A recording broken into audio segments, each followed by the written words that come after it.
தம்பி எனக்கு நீங்க கேள்விப்பட்டது போல நான் வந்து ஒரு 120 சேனல் வரைக்கும் ஏதோ பேசினதாக கேள்விப்பட்டேன். ஓகே. திமுக சார்பாக 120 சேனலும்.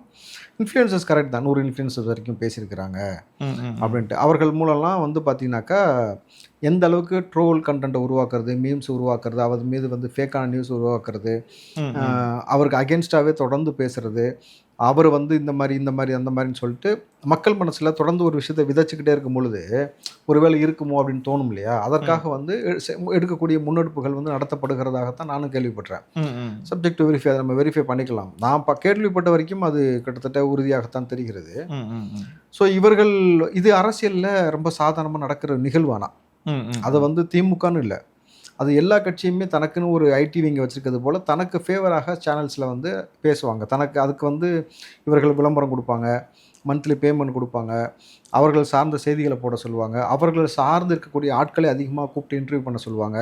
அவர்கள் வந்து அதிகமாக நேர்மையான அறமான விஷயத்தை கேள்வியை கேட்க மாட்டான். அவங்களோட உட்காரக்கூடிய நபர்களுக்கு அவங்க செட்டிங்கே எப்படி இருக்குனாக்கா, முழுக்க விஜய் அடிக்கிற மாதிரியான கேள்வியாக இருக்கும். சமூகத்தில் இருக்கக்கூடிய பிரச்சனை குறித்தோ, ஆளுகிற ஆட்சியில் இருக்கக்கூடிய அவலத்தை குறித்தோ பேச மாட்டாங்க.